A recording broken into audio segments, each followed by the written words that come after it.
kembali ke harta amanah dan mereka yang tergiur kemudian sampai tertipu, itu kan karena orang saking kepengennya dapat harta amanah sehingga disuruh setor mau gitu ya. Betul. Karena memang jumlahnya dana amanah itu besar banget. Iya. Bagaimana tidak besar? Semula Amerika berani mengeluarkan dolar, lalu dolar menjadi standar hukum keuangan internasional ya. Ukurannya kan dolar dulu itu. Karena stok emasnya itu banyak. Stok emasnya banyak. Ya. Nah, tapi kelihatannya stok itu sekarang di mana mungkin sudah habis ya. Dan andalannya adalah Indonesia sebenarnya itu.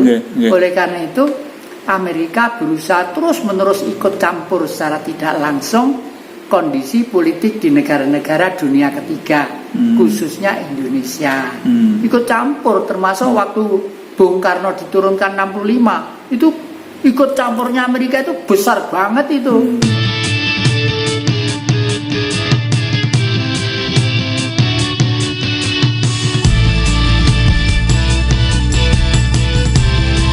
Gambar pertama kan ratu ya berarti ya. Berarti terkait juga dengan ratu ya? Iya, karena apa? Karena saya berpikir ke belakang, pernah Indonesia itu menjadi jaya dan hebat di zaman Majapahit dipimpin oleh Tribuana Tunggadewi.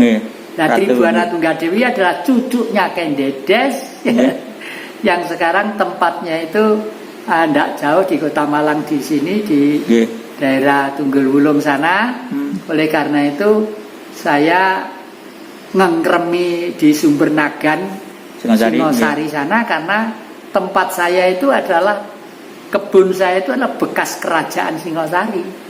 Jadi saya ingin komunikasi dengan para leluhur ya untuk membimbing saya supaya pikiran saya itu tidak justru membuat masa depan masyarakat bangsa atau manusia itu menjadi terjerumus, malah kalau bisa meluruskan yang belok ya.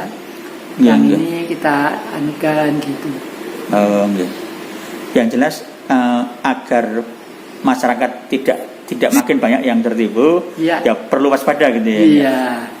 Nah, terus saya optimis banget bahwa gerakan saya itu merupakan gerakan yang baik dan diterima oleh bumi ini oleh para leluhur. Pada waktu tahun 98 saya mengadakan kirap raja-raja di Mojokerto sana. Dari seluruh Indonesia itu. Di seluruh Indonesia semua karena izin tidak ada waktu itu.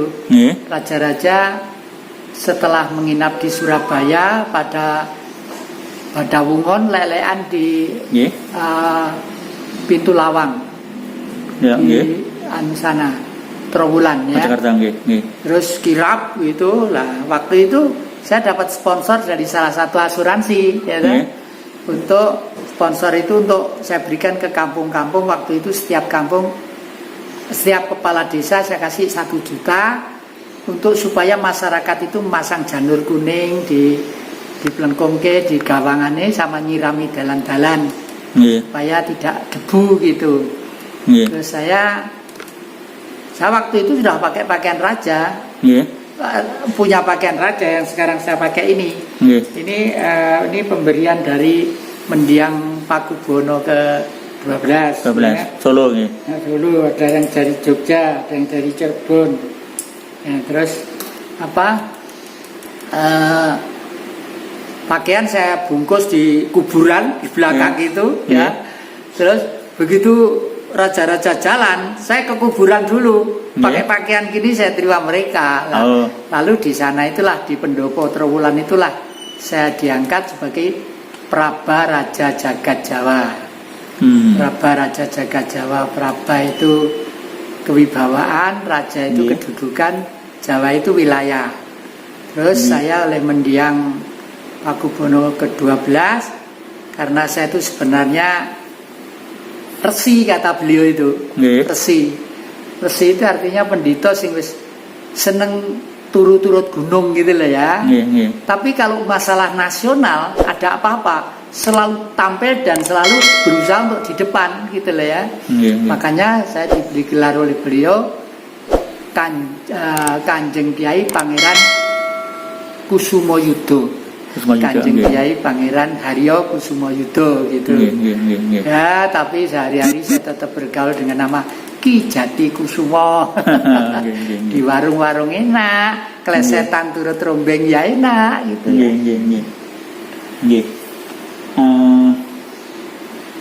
Kemudian kembali ke harta amanah dan mereka yang tergiur kemudian sampai tertipu, itu kan karena orang saking kepengennya dapat harta amanah sehingga disuruh setor mau gitu ya. Betul. Karena memang jumlahnya dana amanah itu besar banget.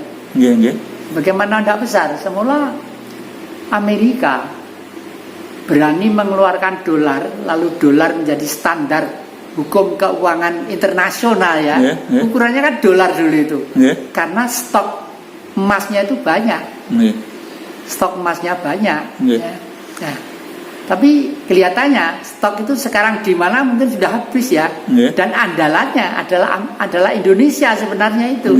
Oleh karena itu Amerika berusaha terus-menerus ikut campur secara tidak langsung kondisi politik di negara-negara dunia ketiga, khususnya Indonesia. Ikut campur, termasuk waktu Bung Karno diturunkan 65, itu ikut campurnya Amerika itu besar banget itu. Besar banget. Waktu itu pikirannya Amerika bahwa di Indonesia itu akan saling bunuh-membunuh antara satu dengan yang lainnya ya. Itu. Terus Armada 7 mulai mendekat ke Cilacap. Kurang lebih 7 kilo dari Cilacap. Rencananya kalau Jawa Timur nembaki wong Jawa Tengah, Jawa Barat nembaki wong Jawa Tengah gitu ya.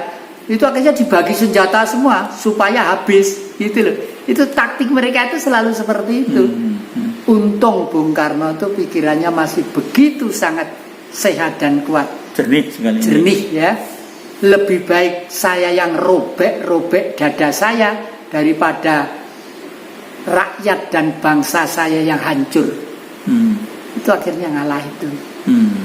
Dan Amerika sudah punya beberapa oknum kekuatan di sini sebelumnya itu. Jadi Amerika begitu ingin nyetir Indonesia, mungkin karena pabrik ada. Iya, pabriknya apa? Irian Barat. Irian Barat yang banyak emas itu. Makanya saya senang menyebut Irian Barat daripada Papua. Kenapa? Kalau di sana disebut Papua, secara fisiologis orang Papua nanti pelan-pelan akan mengatakan tidak ada Papua Timur, tidak ada Papua Barat. Yang ada adalah Papua secara keseluruhan. Dan menurut data yang ada, kekayaan di bumi Papua itu untuk makan orang Indonesia itu cukup. 1 bulan cukup. Hasil sehari untuk makan orang Indonesia 1 bulan cukup. Nah,